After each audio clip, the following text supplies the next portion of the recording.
هنا النهارده هنعيش معاكم اجواء من داخل معرض اي جي بيوتي افريكا، وهنخش جوه المعرض والخاص بمنتجات في جي ار، البراند الجامد جدا اللي احنا بقينا موزع معتمد ليه. هندخل جوه ونعيش الاجواء من داخل المعرض. يلا بينا عشان نعيش اليوم ده كله من جوه المعرض. يلا. اهلا بيكم من داخل معرض اي جي بيوتي افريكا، والنهارده بقى قدام قاعة في جي ار، القاعة الخاصة بعرض منتجات في جي ار، وهنتابع معاكم ايه هي احدث الموديلات اللي نزلت.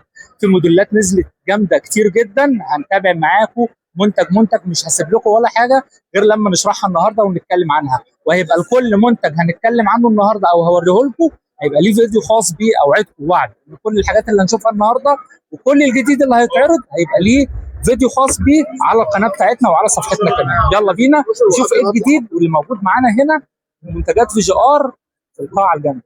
يلا. باكج 885 موجود النهارده بالاستشوار بتاعه. كنا شرحنا قبل كده الاثنين مع بعض التوينز لما فقلنا عليه توينز الكبار. النهارده بقى موجود معانا باكج كامل 3 مكانات بالاستشوار بتاعهم. ادي المكنه الاولى زي ما شرحناها في الفيديو الاول. المكنه بتدي معايا لحد 9000 لفه. السلاح تكات كربون وسيراميك بالكشاف طبعا. المكنه الثانيه مكنه الزيرو بتوصل معايا لحد 8000 من اول 6000 لفه وبرضه فيها الكشاف. المكنه الثالثه اللي لسه نازله معاهم جديد هي مكنه التنعيم. مكنه التنعيم بتوصل معايا لحد 9000 لفه، برضه اولها من اول 7000. مكنه شفراتها كويسه جدا والشفرات موجوده. والجديد معانا كمان هنا في الباكج هو السشوار.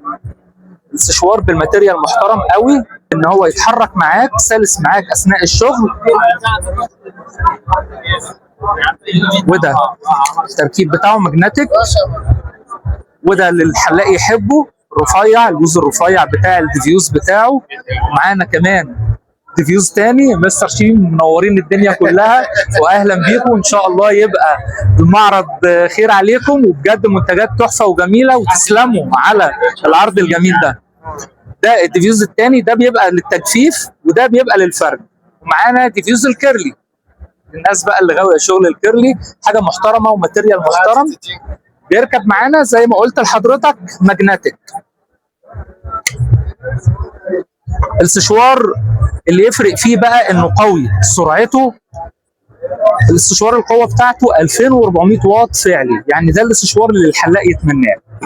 باكج هيبقى جامد قوي. بيتهيألي كده مش مستنيين نعمل لكم ريفيو ليه لوحده، احنا كده عملنا الريفيو عليه اصلا. الحاجات الجميله جدا اللي شفتها النهارده وخطفت عيني الباكج ده. الباكج ده طبعا عملنا ريفيو عن المكنه ال 285 اللي انا قلت عليها وحش الشغلانه. نزل لها باكج كامل متكامل. المكنه ال 285 اللي على سرعتين 9000 لفه، نزل معاها مكنه زيرو، ونزل معاها مكنه تنعيم،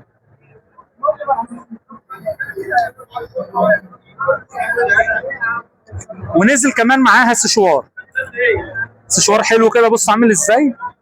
ايه الحاجات الصغننه اللي شكلها جامد دي. السشوار ده قوته من 1300 ل 1500 واط على سرعتين. والبخاخه ما نسيوهاش، والمسياته، وادي الدرجات بتاعت المكن، وادي الشنطه الجامده. باكج حلو. ان شاء الله هبقى اعمل لكم ريفيو ليه كده لوحده باذن الله على قناتنا مجنون حلاقه. استنونا وكل جديد ان شاء الله، كل جديد هتلاقوه عندنا مع مجنون حلاقه وفي جي ار.